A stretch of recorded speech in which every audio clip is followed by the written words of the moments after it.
Hello दोस्तों। आज मैं आपको एक कहानी मैंने पढ़ी थी ओशो की किताब में, तो वो मैं आपके साथ शेयर कर रहा हूँ। बहुत ही इंस्पिरेशनल वो सत्य कहानी है। जापान में काफ़ी सालों पहले एक छोटा सा देश था। उस पे पड़ोसी देश ने आक्रमण कर दिया और वो बहुत बड़ी संख्या में करीब 10,000 सैनिकों के साथ उसने आक्रमण किया। तो इस देश के सैनिक गए अपने राजा को खबर करने की चढ़ाई कर दी बगल वाले देश ने। तो और राजा ने पूछा कि कितने सैनिक हैं, तो उन्होंने कहा 10,000 सैनिक हैं और हम हमसे 10 गुना, हम तो केवल 1,000 सैनिक हैं और वो बहुत ही अस्त्र शस्त्र लेके और 10,000 सैनिक लेके आ रहे हैं, चढ़ाई कर रहे हैं हम पे। तो अब हमें युद्ध करना पड़ेगा या तो फिर हमें उनकी गुलामी स्वीकार करनी पड़ेगी। तो राजा ने बोला कैसे करें, सब मंत्रियों से उन्होंने सलाह मशवरा किया। और उस देश में ऐसा होता था कि सेनापति हर बार नया नियुक्त किया जाता था कि जब भी कोई लड़ाई हो तो सेनापति नियुक्त किया जाएगा, और ऐसा नहीं कि एक सेनापति हमेशा रहेगा। तो सबने बोला चलो इस बार कोई सेनापति से नियुक्त करते हैं।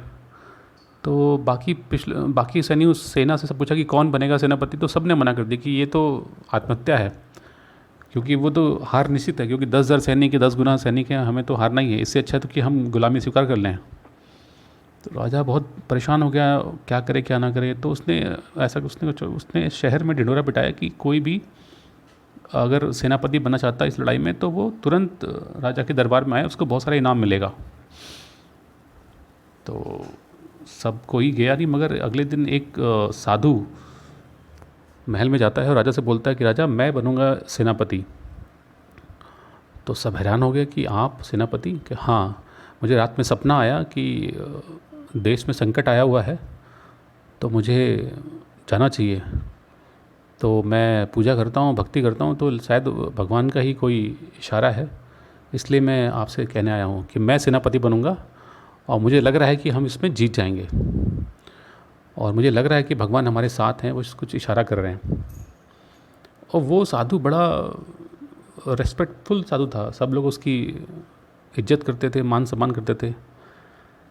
तो कोई मना नहीं कर पाएगा, ठीक है अब हम आपका सम्मान करते हैं आप, मगर लड़ाई अलग चीज़ है और वो ध्यान पूजा अलग चीज़ है। कह रहे नहीं नहीं, भगवान के सपना आया कि मुझे मदद करनी चाहिए राजा की। कह रहे वो तो ठीक है, मगर फिर कैसे करेंगे। कह आप निश्चिंत रहिए, आप चलिए सारे सैनिकों को बोलिए कि हम लोग पहले चलेंगे मंदिर, सारा सैनिक लेके, और वहाँ पे पहले हम देखेंगे कि वहाँ पे भगवान का क्या इशारा है।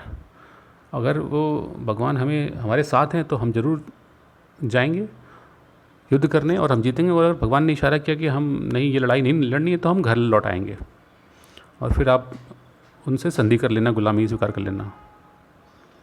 तो सारे सैनिकों को लेके साधु मंदिर के रास्ते होते हुए जाया। तो मंदिर पहुंच के साधु उतरा घोड़े से और बोला अभी मैं, सब लोग देखिए, मैं मंदिर अंदर जा रहा हूँ, अंदर से भगवान का एक सोने का सिक्का है, उसको लेके आता हूँ और बाहर यहाँ प्रार्थना करके उसको मैं उछालता हूँ, और भगवान का जो इशारा होगा वो मैं आपको बताता हूँ। तो अंदर गया, सिक्का लेके आया और सबके सामने वो बोला कि ये मैं प्रार्थना करता हूँ, भगवान मुझे इशारा दें कि आप हमारे साथ हैं और हम ये लड़ाई जीतेंगे। तो हेड आएगा, और अगर आप हमारे साथ नहीं हैं तो टेल आएगा, फिर हम लड़ाई नहीं लड़ेंगे, गुलामी स्वीकार कर लेंगे। तो साधु ने वो सिक्का उछाला और ज़मीन पे गिरा, तो सब देख के खुश हो गए कि हेड आया। साधु ने कहा हेड आया, भगवान हमारे साथ हैं, हम जीतेंगे। तो सब में खुशी की लहर दौड़ गई कि ये साधु सच, क्योंकि सब साधु को बहुत सम्मान करते थे, सब बहुत ही बुढ़ा साधु था, बहुत ही बुजुर्ग साधु था और बहुत ही सम्मानीय था।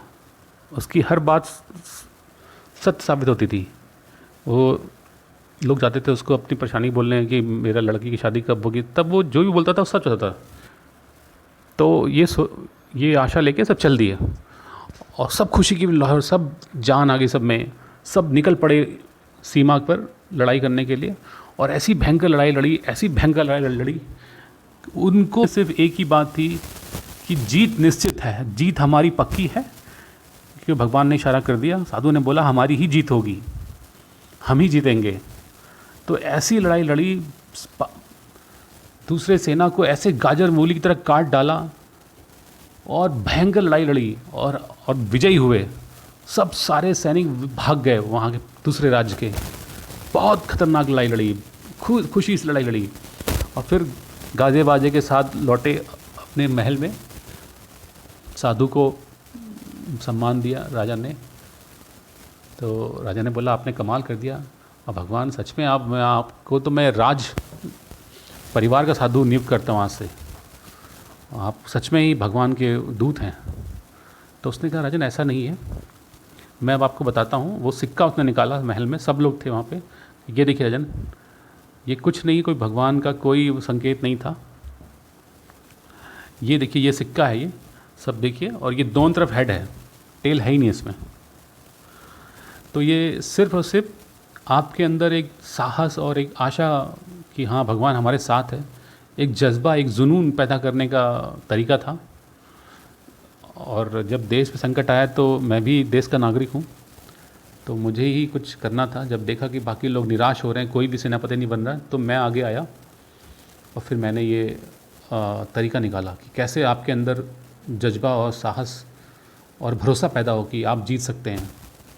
और एक तरीका ये निकाला कि भगवान हमारे साथ है, ये एक जोड़ दिया मैंने कि भगवान हमारे साथ है। और सच भी है, हर पल हर घड़ी हमारी सांसों में, हमारे दिल की धड़कन में, हमारे दिल में भगवान हमारे साथ ही हैं, जो हमें ये चला रहे हैं, ज़िंदा रख रहे हैं। तो मैंने बस यही किया। जीत तो हमारी विश्वास से हुई, आशा से हुई कि हाँ हम जीतेंगे। हमारी जो आशा थी, विश्वास थी कि हमारी जीत निश्चित है, इस विश्वास से हम जीत गए। तो दोस्तों ये कहानी मुझे बहुत पसंद आई, मैंने ये ओशो की किताब में पढ़ी थी। तो मैंने इस संकट के काल में मुझे ये लगा कि ये कहानी मुझे शेयर करनी चाहिए, क्योंकि जब देश में बहुत संकट है, महामारी फैली हुई है, तो हर एक नागरिक को एक दूसरे का हौसला बढ़ाना चाहिए कि नहीं हौसला रखिए, विजय हमारी होगी। भले ही दुश्मन कितना ही खतरनाक हो, वायरस कितना खतरनाक हो, मगर हम जीतेंगे।